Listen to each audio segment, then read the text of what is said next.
that bend. Keep that bend. Good. Keep that. There you go. Keep that. He's going to be mad at you. Keep that bend. Keep that bend. Keep that bend. Right in front of me. Right in front of me. Right in front of me. The biggest job you got to do is not step on my toes. That's the only thing that's important. Good. Now with this bend, what he can do is transfer energy through his left shoulder and left rib. And you have to prevent that through your left rein. Don't press real hard on your right leg. Your right leg can't go back. It has to be there. Keep that nose there. In front of me. In front of me. There. That's enough bend. Don't move your right leg back. That doesn't create bend. That controls the hip. Keep your right leg forward. Right leg forward. Right leg there. Good. Right leg forward. Good. Remember, it comes to the leg, and the hand assists what the leg's supposed to be telling the horse to do. Good. Now you're keeping his nose to the inside the whole time around the circle. Now he's not going to be, because he's looking and you're riding him to the next point. Good. Very nice. Very nice. And walk. And pet him a little bit. And send him down in a free walk. Get after him. There you go. Then let go. Pet on him a little bit. Say, come on. It's okay to graze. Send him down. Come on. We're going to bring him up and we're going to bring him down. Even though I said, he needs to be ridden down a lot. If we don't keep introducing more demands, we can run him down for so long, but you've done a really nice job with it. So he's getting to the point, he's not so flighty now, and wanting to throw his head up all the time. So you're going to say, well, if you're catching on to this so fast, I'm going to start challenging you a little more up instead of down. We're going to bring him up, we're going to put him on muscle. We're going to say, you got to make a little more connection. When you first start doing this, he's a little upset about it because you've been riding him nice and free at home and trying to say, so he's saying, I don't like this. So you're going to bring him up and say, I'm going to work you a little bit. So that's good. I like that you haven't, because he needs to be down. But now you can see that he's a little upset with you because you are trying to ride him up, but that's what they all go through. If you get in trouble, you send him back down again. If he starts trying to do things for himself and gets too hot, gets a little goofy, then you send him back down and relax him again. Change direction across the center of your circle. Lift your hand. Don't lead him. Remember, you lead a horse on the ground, you ride a horse from there on back. Now, which way is his nose looking? There you go. Now, fix him to your leg, not just your hand. Yep, let's stop right there. We'll talk about that. Whenever a horse makes a turn, some horses will all automatically straighten themselves. I don't trust any of them to straighten themselves. I'm aware, are they straight or are they not straight? If they're straight, I'll leave them alone. If I make the turn, I lift my inside rein, the rib had to move over here. He had to make the turn, just like this. Right here, this horse can still walk the speed with a bend. I have to be aware, is he looking right? Is he looking left, or where is his rib? So when he turned right, he made a nice turn, but he kept his nose to the right, and he was walking up through a straight line like this with his rib stuck here. So I have to be aware of that, and I can't just change his face, because see my rib staying here? I can change this horse's face, but his rib doesn't have to move. So I have to use my leg. So I have to say, wait a minute, your rib's still over here, and the reason your face is over there because your rib's over here. So I'll press them with my left leg as I pull on their face straight. That pushes the rib. Here's his rib. I press it back over and his face comes straight. And if he doesn't come straight with his face, use your hands. So when you make a turn, you're creating a bend. You want the rib to the outside. You want the nose to the inside. As soon as you straighten them out and you want to go straight, you have to realize, you have to be aware of what the rib and face is doing. If the rib is stuck out, press with your outside leg and press it back straight. More likely that'll fix the face. You don't have to press if they're already straight, but you should feel, here's a straight rib, there's a crooked rib. Okay? Turn left. Pick up your left rein, start walking. First, walk straight ahead first, pick up your left rein, press with your left leg. Good. Go back in your circle to the left. Start trotting. Keep your hands up. Stay on your 20-meter circle and keep his nose to the left.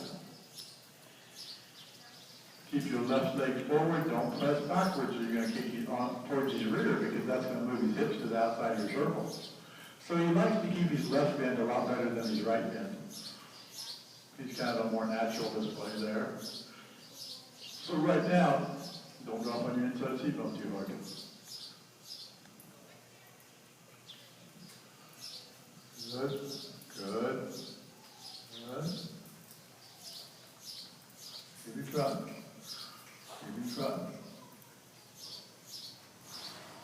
Good. And turn left, go down center line. Lift your rein. Don't lean, don't lean, don't lean. Now, what's his rib doing? There you go. Now, right rein, right leg. Right leg, softly. There's no hurry to make that turn.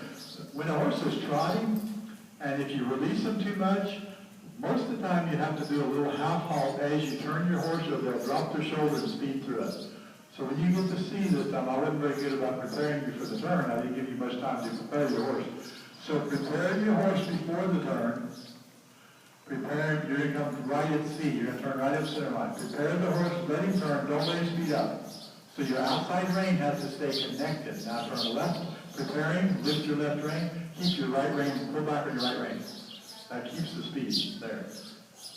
You have to stay connected evenly with both reins. As you let go of one, as you let go of your outside rein to flex it more, then don't over let go of your outside rein.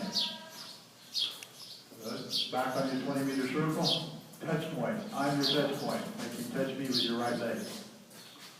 Don't step on my toes. They're very important to me. Thank you very much. Right R to right leg to R. Right leg to C. Good. Come to B, turn left, go down center line towards C. You're going to prepare your horse before you get there by softly lifting your inside rein, allowing him to follow his nose because he's already in position. You just allow him to go on center line. Come back on your outside rein. Lift your right rein. Lift your right rein, right leg at the girth, not on his flank. Now, walk right there. We'll talk about and stop just for a minute. First couple of times, everything was real good. Now he stands still. Well, I'm going to steal from her a little bit. She's trying to control my body, but I'm going to steal from her a little bit. I'm going to follow my forehand to make the turn. He takes his head from this position, he's trotting, and right when he gets to the circle, because we're creating bend, if we don't stay on that outside rein, he's going to take his head down. And when he does that, they fall on their forehand a little bit. So you're going to say, as I'm pulling on the inside rein, I only give as much as I need with my outside rein. It has to be connected. You can't let go. You can't, it has to, and people say, well, I'm not letting go. But if your horse falls on the forehand, you are letting go. So there has to be a consistency. That's a real fine line in there.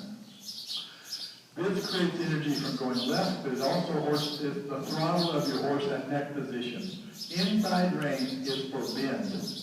Outside rein is neck position, up or down, and throttle. So if I let go, if I pull on this rein, and I let this rein go too far forward like that, even though I feel a softness in him, he's going to fall on his forehead. Or he's going to speed up. So you have to say, I need to stay up here when I make the turn. I need to stay up here when I make the turn. I need to stay up here when I make the turn. I need to stay up. And when we're down, they make the turn like this. But they have a better chance to fall on the forehead. You still stay on the outside rein no matter what. Start your trot again. We're going to do it right here. Keep your hands up all the way through the turn. 20-meter circle. This way. Come clear around to me, and you're going to turn down towards C. Start trotting. Short both reins just a little bit. Shorten both reins just a little bit more. There you go. Keep your hands up now. That much connection. Keep your hands up. Hands up right there. When you get to C, I want you to, as you're approaching C, keep your hands up. Keep your hands up. Keep your hands pressed with your legs because he feels you touching his mouth more. Right there. Now make the turn. Make the turn. Stay on it. Hands up. Hands up. There. Come towards me. Very good. Turn left. Lift your left hand. Keep your hands up. Keep your hands up. Allow him. There you go. Very nice. Very nice. Go to C. Keep your hands up. He's already prepared to turn, so you just allow him to turn. Now, stop right there. Whoa, hands up. Anytime if we're preparing ourselves to turn at C, then anytime we lose the circle, then it's like flying an airplane and diving at the runway. The preparation before the turn has to be so exact because we want to give the horse every chance to make a proper turn. If we have to leg yield right before we turn, it's going to disrupt the turn.